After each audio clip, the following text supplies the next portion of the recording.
다 같이 사도신경으로 신앙 고백하겠습니다. 전능하사 천지를 만드신 하나님 아버지를 내가 믿사오며 그 외아들 우리 주 예수 그리스도를 믿사오니 이는 성령으로 잉태하사 동정녀 마리아에게 나시고 본디오 빌라도에게 고난을 받으사 십자가에 못 박혀 죽으시고 장사한 지 사흘 만에 죽은 자 가운데서 다시 살아나시며 하늘에 오르사 전능하신 하나님 우편에 앉아 계시다가 저리로서 사한 자와 죽은 자를 심판하러 오시리라. 성령을 믿사오며 거룩한 공예와 성도가 서로 교통하는 것과 죄를 사하여 주시는 것과 몸이 다시 사는 것과 영원히 사는 것을 믿사옵나이다. 아멘. 찬송가 331장 영광을 받으신 만유의 주여 함께 찬송하겠습니다.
오늘 우리가 함께 묵상할 하나님의 말씀은 사도행전 13장 1절부터 12절까지 말씀입니다. 안디옥 교회에 선지자들과 교사들이 있으니 곧 바나바와 니게르라 하는 시므온과 구레네 사람 루기오와 분봉왕 헤롯의 젖동생 마나엔과 및 사울이라. 주를 섬겨 금식할 때에 성령이 이르시되 내가 불러 시키는 일을 위하여 바나바와 사울을 따로 세우라 하시니 이에 금식하며 기도하고 두 사람에게 안수하여 보내니라. 두 사람이 성령의 보내심을 받아 실루기아에 내려가 거기서 배 타고 구브로에 가서 살라미에 이르러 하나님의 말씀을 유대인의 여러 회당에서 전할세 요한을 수행원으로 두었더라. 온 섬 가운데로 지나서 바보에 이르러 바예수라 하는 유대인이 거짓 선지자인 마술사를 만나니 그가 총독 서기오 바울과 함께 있으니 서기오 바울은 지혜 있는 사람이라. 바나바와 사울을 불러 하나님의 말씀을 듣고자 하더라. 이 마술사 엘루마는, 이 이름을 번역하면 마술사라, 그들을 대적하여 총독으로 믿지 못하게 힘쓰니 바울이라고 하는 사울이 성령이 충만하여 그를 주목하고 이르되 모든 거짓과 악행이 가득한 자요 마귀의 자식이요 모든 의의 원수여 주의 바른 길을 굽게 하기를 그치지 아니하였느냐. 보라, 이제 주의 손이 내 위에 있으니 내가 맹인이 되어 얼마 동안 해를 보지 못하리라 하니 즉시 안개와 어둠이 그를 덮어 인도할 사람을 두루 구하는지라. 이에 총독이 그렇게 된 것을 보고 믿으며 주의 가르치심을 놀랍게 여기니라. 아멘. 기도하겠습니다. 하나님 아버지, 은혜와 사랑에 감사를 드립니다.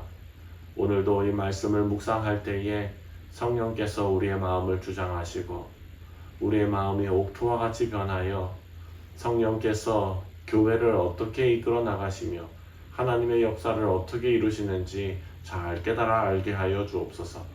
감사드리오며 예수님의 이름으로 기도하옵나이다. 아멘. 사랑하는 성도님들, 우리가 지금 묵상하고 있는 사도행전은 28장까지 되어 있습니다. 이것을 둘로 나눈다고 우리가 한번 생각해 보면 13장을 중심으로 둘로 나눌 수 있을 것입니다. 13장 전반부에는 그 13장 이전에 1장부터 12장까지는 사도행전의 말씀이 예루살렘 중심이었고 또 유대인 중심, 그래서 사도로는 베드로 중심이었습니다. 그리고 팔레스타인 지역 중심으로 이야기가 전개가 됩니다. 하지만 13장을 기점으로 후반부에는 안디옥을 중심으로 이제 사도로서 바울이 그 사역을 감당하게 되고요. 그리고 또 복음이 전 세계로 퍼져나가는 기점이 바로 13장 이후에 나오는 말씀들입니다. 우리가 사도행전을 읽으면서 발견할 수 있는 큰 변화는 바로 13장부터 그 내용의 흐름이 급격하게 바뀐다라는 것입니다. 이런 변화의 터닝 포인트가 무엇일까? 오늘은 우리가 이 말씀을 통해서 기도에 대해서 같이 한번 생각해 보도록 하겠습니다. 13장 2절 말씀을 보면 주를 섬겨 금식할 때에 성령이 이르시되 내가 불러 시키는 일을 위하여 바나바와 사울을 따로 세우라 하시니. 아멘. 금식 이전과 이후가 완전히 달라졌다라는 것을 우리가 볼 수 있습니다. 우리가 처한 인생의 답답함을 깨는 힘이 바로 금식이었습니다. 금식은 단순히 밥을 안 먹고 굶는 행위가 아닙니다. 금식을 하는 사람은 하나님을 향한 결단이 있는 사람이고 순종이 있는 것이며 기도이며 또 매달림입니다. 하나님 앞에 정말 목숨을 걸고 매달리는 일, 헌신하는 일, 순종하는 일, 기도하는 일, 이것이 금식 안에 포함된 것입니다. 사랑하는 성도님들, 우리의 인생에 반전이 필요할 때 우리는 하나님 앞에 매달릴 줄 알아야 합니다. 우리 인생에 연속적인 변화 말고 비약적인 변화가 필요할 때, 그럴 때가 분명히 우리 인생 가운데 있습니다. 신앙생활에 변화가 필요할 때 우리가 하나님 앞에 기도하면서 오늘 본문에 나오는 대로 주를 섬겨 금식하는 것은 우리 신앙에 큰 유익이 됩니다. 신앙생활을 오래 하다 보면 늙어간다라는 느낌을 받을 때가 있습니다. 신앙생활이 오래 지속되면 영적으로 성숙해지겠지만 동시에 타성에 젖어서 영적으로 늙어갈 수도 있습니다. 젊은 모습의 원동력이 바로 오늘 본문에 나오는 금식과 헌신과 기도와 매달림입니다. 뜨거운 기도입니다. 오늘 본문 말씀에 나오는 주를 섬겨 금식한 결과를 한번 살펴보면 13장 이전에는 예루살렘과 유대에 묶여 있습니다. 금식 후 복음이 전 세계로 열리는 것을 봅니다. 3절 말씀을 보면 이에 금식하여 기도하고 두 사람에게 안수하여 보내니라. 선교가 시작된 것입니다. 사랑하는 성도님들, 우리가 살고 있는 이 미국 땅만 해도 1742년에 미국의 영적 대각성 운동이 있었습니다. 조나단 에드워드를 시작으로 1차 대각성 운동이 일어났습니다. 이것은 미국 역사에, 기독교 역사에 정말 중요한 그런 일입니다. 큰 변화가 일어났고 영적인 기도 운동이 일어났고요. 이 기도 운동이 전 세계로 그리고 미국 전역으로 확산된 것을 우리가 봅니다. 바로 이것이 하나님을 향한 목마름이었습니다. 그때부터 폭발적으로 대각성 운동이 일어난 것입니다. 대각성 운동을 영어로는 Great Awakening 이라고 말합니다. Awakening 이라는 말은 자고 있는 사람을 깨운다라는 의미죠. 우리 모두가 우리 인생에 이런 영적 각성이 일어나시기를 주님의 이름으로 축원드립니다. 여러분이 살고 있는 가정과 교회와 그리고 회사와 사업과 여러 인간 관계 가운데서 이 영적으로 각성되어서 그 모든 일들이 하나님의 영광이 드러나는 엄청난 변화가 일어나는 그런 일들이 되시기를 바랍니다. 오늘 이 말씀을 보면 주를 섬겨 금식할 때에 어떤 일이 일어났냐면 바로 방향을 제시했습니다. 2절에 주를 섬겨 금식할 때에 성령이 이르시되 내가 불러 시키는 일을 위하여 바나바와 사울을 따로 세우라. 사랑하는 성도님들, 바나바와 사울을 따로 세우라 라고 성령께서 이르셨습니다. 우리가 어디로 갈 것인가? 선교의 방향이 무엇인가? 어떻게 해야 될 것인가? 이들은 모여서 아이디어 회의를 한 것이 아닙니다.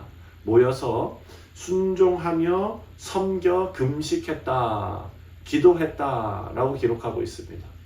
여러분, 초대교회에는 전도 여행의 개념이 이때까지 없었습니다. 이들은 박해를 피해서 도망간 것이지 어떤 계획을 세워서 전도 여행을 하고 전략을 세우고 이런 것이 없었습니다. 오늘 본문을 보면 이 전도 여행이라는 개념이 없었지만 이 전도 여행은 성령 하나님의 아이디어였다라는 것을 우리가 알 수 있습니다. 하나님께서 이제 새로운 시대를 위하여 새로운 방법의 시대에 성령께서 그 길을 열어주셨다라는 것입니다. 사랑하는 성도님들, 여기서 우리가 알 수 있는 것은 우리가 어디로 갈지 모를 때에 아이디어 회의를 할 것이 아니라 우리는 영적으로 각성하여 기도해야 한다라는 것을 알 수 있습니다. 기도를 할 때에 어떤 방법으로 사역해야 되나, 어떤 방법으로 우리가 살아가야 하나, 하나님께서 기도를 통하여 우리에게 깨닫게 하신다라는 것입니다. 오늘 말씀을 보니까 이 금식하며 기도할 때에 특징이 있었습니다. 바로 함께 금식하며 함께 주를 섬겨 금식하며 기도하며 매달릴 때에 공유된 성령의 메시지를 공동체가 받게 되었습니다. 아무 생각 없이 반복하는 일들이 있습니다. 기계적으로 하던 일을 반복해서 하는 일, 이것을 왜 해야 되는지 어떤 고민도 없이 그렇게 해나가는 경우가 있죠. 하지만 우리가 기도하면서 고민해야 합니다. 왜 하는지 고민이 없고 생각이 없다는 것은 우리의 인생도 마찬가지입니다. 우리의 인생이 어떤 목적으로 살아가야 하는 것을 우리가 기도하며 고민하며 씨름해야 합니다. 성령 하나님의 음성을 들으며 하나님의 말씀에서 우리의 인생의 목적을 찾아내야 하는 것입니다. 성령 하나님께서 우리의 인생에 길을 열어주시며 깨달음을 주실 때에 우리의 인생은 반복적이고 기계적인 일이 아니라 성령 하나님의 역사하심으로 역동적인 인생을 살아가게 될 것입니다. 우리 인생이 흐릿할 때 금식하며 섬겨 헌신하며 매달릴 때 우리의 인생이 선명해질 줄 믿습니다. 자, 결혼의 문제, 개인적인 진로, 그리고 가정의 어떤 문제들, 여러분, 이 모든 것이 우리 가운데 선명하지 않을 때에 우리는 기도로 나아가야 될 줄 믿습니다. 기도해도 안 되면 오늘 본문에 나오는 대로 정말 금식하며 하나님 앞에 매달리는 일, 하나님 앞에 헌신하며 나아가는 일, 하나님께서 이런 우리의 마음과 함께 정확한 방향을 제시해 주시고 하나님의 능력이 우리 가운데 임하실 줄 믿습니다. 3절 말씀을 보면 그것이 사실임을 알 수가 있습니다. 3절에 이에 금식하며 기도하고 두 사람에게 안수하여 보내니라. 그들을 놓고 금식하고 기도하고 안수해서 보냈습니다. 이 그들이 누구냐면 바로 바나바와 그리고 사울입니다. 금식할 때 능력을 주셨고 무력하게 보내는 것이 아니라 금식을 해서 능력을 부어서 보내주셨습니다. 사랑하는 성도님들, 예수님께서도 이 땅에서 사역을 하실 때 금식하시며 하나님과 깊은 교제를 나누셨던 것을 우리가 알 수 있습니다. 우리가 무능할 수 있습니다. 무력할 수 있습니다. 기도했을 때 안 되는 일도 일어날 수 있습니다. 하지만 예수님께서 가르쳐 주신 귀한 교훈은, 그리고 오늘 본문 말씀을 통해서 우리에게 말씀하시는 귀한 교훈은 그런 상태에 머물러 있으면 안 된다는 것입니다. 기도할 수 있는데 거기서 능력이 나온다고 말씀하셨는데 우리에게 기도의 능력을 주시는 하나님이신데 기도 안 하는 것은 우리의 해야 될 일을 우리가 하지 않는 그런 일입니다. 링컨이 이런 말을 했습니다. 나무를 베는데 나무를 하는데 도끼로 나무를 하는데 8시간이 주어진다면 6시간은 도끼 날을 갈겠다라는 말입니다. 그렇게 말을 했습니다. 기도는 전략입니다. 우리가 기도하는 것은 지혜로운 일입니다. 오늘 23장을 우리가 1절부터 3절까지 중점적으로 묵상을 했지만 이 말씀의 메시지는 기도는 강력하다는 것입니다. 금식하며 주를 섬겨 기도할 때에 성령 하나님께서 방향을 제시해 주시고 무능한 자에게, 무기력한 자에게 힘을 주시고 기도의 힘을 우리가 경험할 수 있는 그런 우리가 되기를 바랍니다. 우리 사랑하는 성도님들, 오늘의 말씀 묵상을 마치고 이제 우리가 교회의 공동 기도 제목을 놓고 기도하고 또 각자의 기도 제목을 하나님 앞에 아뢰 때에 오늘 본문에 나오는 2절과 3절의 일이 우리 가운데 일어나기를 바랍니다. 하나님 앞에 전심으로 기도하고 매달릴 때에 성령께서 우리에게 길을 열어주시고 무기력한 자에게 새로운 능력을 주시며 또한 성령 하나님과 동행하며 오늘 승리하는 하루가 되시기를 주님의 이름으로 축원드립니다. 기도하겠습니다. 하나님 아버지 감사합니다. 기도의 능력을 말씀을 통하여 우리에게 알려주셨는데 우리가 게으르고 또한 우리가 그 기도의 능력을 신뢰하지 못하여 기도하지 않는 그런 죄를 범할 때가 너무나 많습니다. 아버지, 오늘 우리가 하나님 앞에 이 말씀 가운데 말씀을 붙잡고 기도하며 하나님의 기도의 응답을 다 경험케 되는 우리 모두 되게 하여 주옵소서. 감사드리오며 예수님의 이름으로 기도하옵나이다. 아멘. 하늘에 계신 우리 아버지여, 이름이 거룩히 여김을 받으시오며 나라가 임하시오며 뜻이 하늘에서 이루어진 것 같이 땅에서도 이루어지이다. 오늘 우리에게 일용할 양식을 주시옵고 우리가 우리에게 죄 지은 자를 사하여 준 것 같이 우리 죄를 사하여 주시옵고 우리를 시험에 들게 하지 마시옵고 다만 악에서 구하시옵소서. 나라와 권세와 영광이 아버지께 영원히 있사옵나이다. 아멘. 네, 사랑하는 성도님들, 오늘 화요일은 선교를 위해서 기도하는 날입니다. 우리가 후원하고 있는 니카라과와 그리고 캄보디아를 위해서 기도해 주시고 특별히 지금 선교 중에 계시는 우리 원로 목사님 위를 위해서 그 사역과 그 여정을 위해서 함께 기도하겠습니다. 다 같이 기도합니다.